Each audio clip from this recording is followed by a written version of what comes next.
시청자 여러분 안녕하십니까? 김로벨TV 시작하겠습니다. 최근에 지난 5년 동안 유지되던 남북 군사 합의서가 사실상 무효화가 됐습니다. 남과 북이 이걸 폐기한다 라고 공식으로 선언하진 않았지만 양쪽 다 이걸 안 지키겠다 라고 발표를 했기 때문에 사실 무효화 된 거죠. 이런 상황으로 인해서 우리나라 일부 언론에서는 이제 남북 간의 군사적 긴장이 높아지고 북한이 도발을 할지 모른다 라고 운운하면서 이제 겁을 주고 있는데, 북한이 심각한 도발을 할 리도 없고요. 그런 도발을 한다고 해도 대세에는 아무런 영향이 없습니다. 군사 합의서가 있어서 평화가 유지된 것도 아니고 무슨 평화가 유지가 됩니까? 북한은 계속해서 미사일을 그전보다 더 쏴댔죠. 그리고 군사 합의서가 없다고 전쟁 발발 위험성이 커질 것도 아닙니다. 한마디로 이거는 그냥 무의미한 남북 정치 쇼였는데 그 쇼하는 것도 이제 귀찮으니까 서로 그만하자라고 이제 발표를 한 것으로 보면 되고요. 그리고 이걸 통해서 다시 한번 확인됐지만 좌파들은 지키지도 못할 약속을 협정을 맺어놓고서는 서로 뒤통수를 때리는 겁니다. 오늘 그 상황에 대해서 한번 알아보도록 하겠습니다. 자, 그러면 남북군사합의서 사실상 무효화 관련하여 최근 며칠 동안 발생한 상황에 대해서 말씀을 드리겠습니다. 북한은 3차 정찰 위성을 발사하겠다고 일찍부터 이제 공표를 했습니다. 그 발사에 임박해서 우리나라 합참이 11월 20일 날 정찰 위성 발사를 강행하면은 우리도 필요한 조치를 강구하겠다라고 했습니다. 이 발표가 나오니까 일부 전문가들은 벌써 눈치를 채고 북한이 정찰 위성 발사를 하면은 군사 합의서를 파기하겠다고 나오겠구나 라고 이제 짐작을 하고 있었습니다. 그런데 11월 22일 새벽에 북한이 3차 정찰 위성을 발사했죠. 이것이 성공했냐 안 성공했느냐 그거에 대한 판단도 논란이 분분합니다. 그러니까 그날 오후 당장 우리나라는 공중 감시 및 정찰 복원을 시켰습니다. 여기에는 이제 공군기도 동원이 되고 지상부대에서 운영하는 드론도 동원이 되는 겁니다. 그러면서 이걸 남북 군사 합의서 폐기라고 얘기하진 않고 합의 효력 일부를 정지한다 이렇게 이제 발표를 했습니다. 그러면서 또 덧붙인 게 북한은 군사 합의 이후 지난 5년 동안 총 3,600여 회를 위반했다. 하루에도 두세 번씩 위반했다. 그러니까 이게 북한이 이렇게 지키지 않으니 우리도 일부 효력을 정지한다. 그런 뜻이었습니다. 북한이 가만 안 있죠. 11월 23일 그 다음날 북한은 공식으로 9.19 남북 군사합의에 구속되지 않겠다. 그리고 앞으로 일어나는 일에 대해서는 남측이 전적으로 책임을 져야 된다라고 이제 발표를 했습니다. 사실 이 군사합의서는 시행이 되면은 우리가 손해를 보는 겁니다. 일괄적인 타결을 봤을 적엔 전력이 강한 측이 손해를 보는 게 너무 당연한 거죠.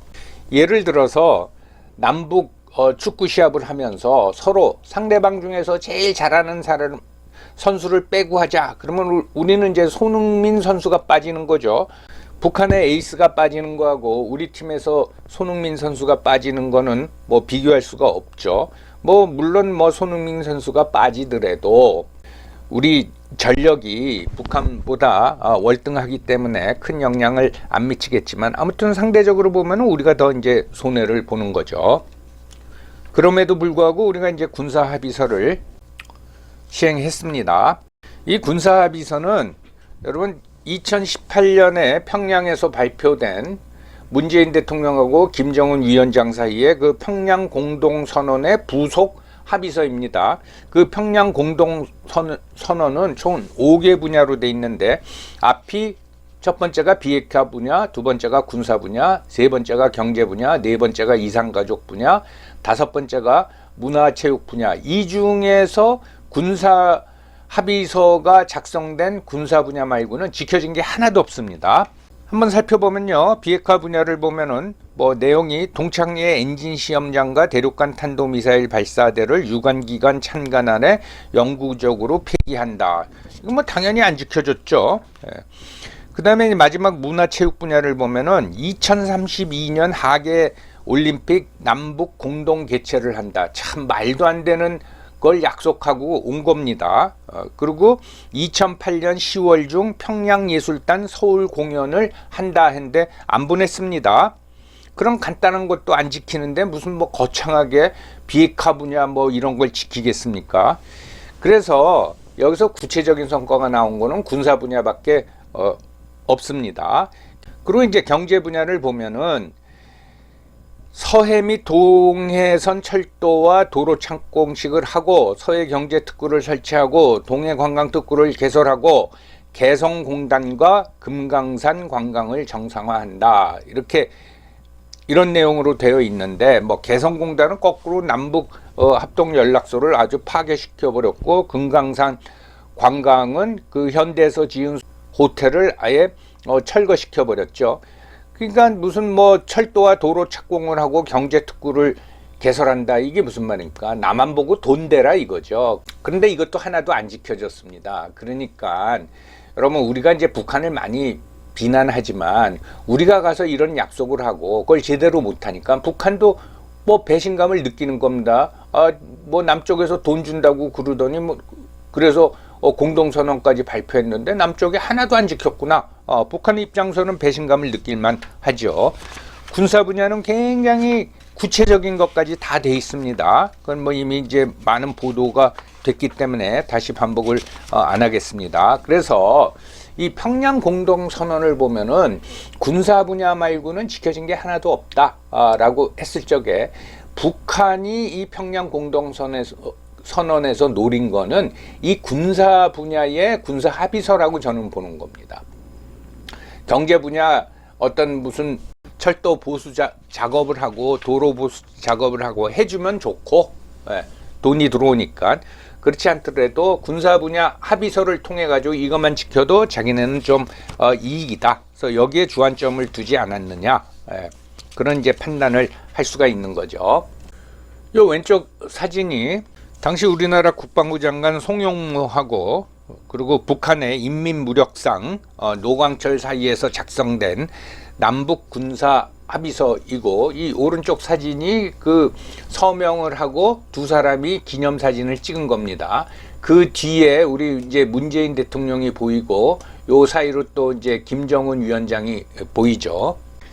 5년 전 남북 군사 합의서가 발표될 때만 하더라도 벌써 야 이건 뭐 유명무실한 거다, 지켜지지 않을 것이다 라는 거는 충분히 짐작할 수도 있었습니다. 왜냐하면 그동안 남북 정상들이 발표한 것 또 뭐 합의한 걸 보면은 아무런 의미도 없고 가치도 없는 그냥 정치 쇼였기 때문입니다. 예를 들어서 2007년 10월 4일에 노무현 대통령이 평양을 방문해서 남북 정상선언을 했습니다. 그때는 이제 김정일하고 했죠. 이것도 참 재밌는 겁니다. 제가 김정일이었다면은 노무현 대통령의 평양 방문을 허락하지 않았을 겁니다. 왜냐하면 2007년 10월 4일이면 노무현 대통령 임기가 한 석 달 조금 더 남았을 때입니다. 그런 사람하고 둘이 만나가지고 정상선언을 한들 그걸 뭐 지켜질 수가 있겠습니까? 아무튼 정상선언을 했어요. 총 8개항으로 돼 있는데 남북관계 발전과 평화 번영을 위한 선언 해가지고서는 발표를 했는데 그 내용을 보면 뭐 쉽게 말하면은 다 헛소리를 한 겁니다. 예를 들면 우리 민족끼리 뜻과 힘을 합치면 민족 번영의 시대, 자주 통일의 새 시대를 열어갈 수 있다는 확신을 표명한다. 통일 문제를 자주적으로 해결해 나가며 민족의 존엄과 이익을 중시하고 뭐 이런 얘기만 돼 있어요. 그런데 거기서 이제 경제 분야하고 관련해서 구체화돼 있는 부분이 있는데 예를 들어서 서해평화협력 특별지대를 설치한다. 이 해주 지역에 이걸 설치한다라는 거예요. 그리고 개성공단을 확대한다라는 거죠. 그래서 개성공단 2단계 사업을 시작한다. 그리고 개성신의주철도 개성평양 고속도로를 개보수한다. 남포에 조선협력단지를 설치한다. 뭐 백두산 서울 직항로를 개설한다. 자연재해 시 상부상조로 서로 돕는다. 이 전체적인 내용을 보면은 나만 북한에다 돈 써라 이거예요. 그죠? 개성 신의주 철도, 개성 평양 고속도로 개보수도 너희 돈으로 하고, 그리고 자연재해 발생하면 우리한테 지원해주고 돈 달라 이겁니다. 이것도 하나도 안 지켜졌습니다. 당연하죠. UN 제재 때문에 우리가 이 약속을 지킬 수가 없습니다. 이대로 하면 우리나라가 제재를 받기 때문에. 그런데 이런 공동선언을 한 내용을 북한은 철석같이 믿었는지 결국은 이게 안 지켜지니까 속았다. 노무현한테 속았다. 그리고 또 북한 입장에서 보면은 이런 남북 군사 합의서 또는 남북관계 발전과 평화 번영을 위한 선언 이런 걸 다 해놓고 남한 쪽에서 최신鋭기 F-35 같은 걸 막 도입하고 그 다음에 미국의 전력 자산이 뻑하면 한반도에 배치가 되는 겁니다. 더군다나 최근에는 한미 워싱턴 핵 협정까지 금년에 체결이 되니까 화가 날 수밖에 없죠. 그 정도의 전력이 강화되는데 남북 군사 합의서가 무슨 의미가 있습니까? 없죠. 그리고 또 돈도 안 줘. 그러니까 화가 날 수밖에 없는 거죠. 그래서 결국은 이제 우리가 이제 알아야 될 게 뭔가 하면은 이런 정상 선언이건 또는 합의서건 그거는 최소한의 신뢰를 바탕으로 해야 되는데 이 신뢰 자체가 남북 사이에 없다라는 겁니다. 여러분 가족이나 친구, 기업가들 또 국가 사이 또는 심지어 분단된 민족 사이에서도 최소한의 신뢰가 있어야지 합의를 할 수 있는 건데 이런 신뢰가 없는 거죠. 우리는 북쪽을 신뢰하지 못하지만 북쪽도 설명드린 듯이 남쪽을 신뢰하지 않습니다. 돈 준다고 약속하고 나서 왜 돈 안 주냐? 그런 이제 불신을 가지고 있는 거죠. 그리고 더군다나 자기 주민들한테도 거짓말을 반복하는 북한을 우리가 어떻게 신뢰를 합니까? 김일성 때부터 북한 주민 보고 이밥에 고깃국을 먹인다 그랬는데 고깃국은커녕 지금 강냉이 밥도 제대로 못 먹고 있는 거죠. 수백만이 굶주리고 있는데 핵 개발하고 미사일 개발하고 돈 펑펑 쓰는 사람들을 우리가 이제 어떻게 믿습니까? 그래서 역사적으로 보면 좌파들은 공산주의자들, 좌파들은 서로 상대방을 속입니다. 자기들끼리로 서로 뒤통수를 쳐요.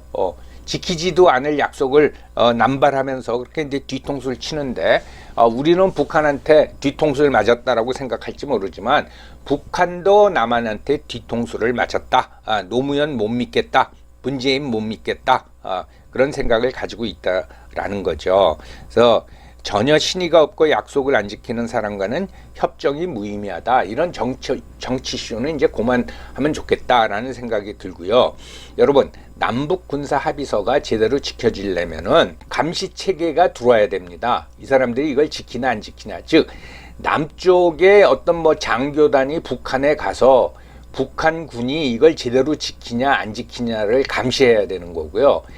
또 북한 인민군 대표단이 남쪽에 상주하면서 대한민국 국군이 이걸 제대로 지키느냐 안 지키느냐 이걸 감시해야 됩니다. 그런 위반 여부에 대한 객관성을 보장받기 위해서는 서로 감시단을 파견해야 됩니다. 이거는 미국도 예전 냉전 시대 때 소련과 군축 회담 그 내용이 결정지면 서로 감시단을 파견했습니다. 제대로 지켜지는지 안 지켜지는지. 그래야지 이게 유지가 되는 거지. 그냥 말로만 해야 소용이 없는 거죠. 그래서 결론이 이제 지어졌지만은 결국은 이제 5년 만에 서로 양쪽이 얘가 의미도 없고 가치도 없는 무슨 남북 군사 합의서는 서로 지키지 말자라고 이제 결론을 내린 겁니다. 그래서 저는 더 이상 이런 쇼를 안 했으면 좋겠고 이런 게 혹시나 나중에라도 또 발표가 되면은 아이고 또 거짓말 쇼 하고 있구나 그렇게 생각하면 될 것 같습니다. 여러분들 오늘도 시청해 주셔서 감사합니다.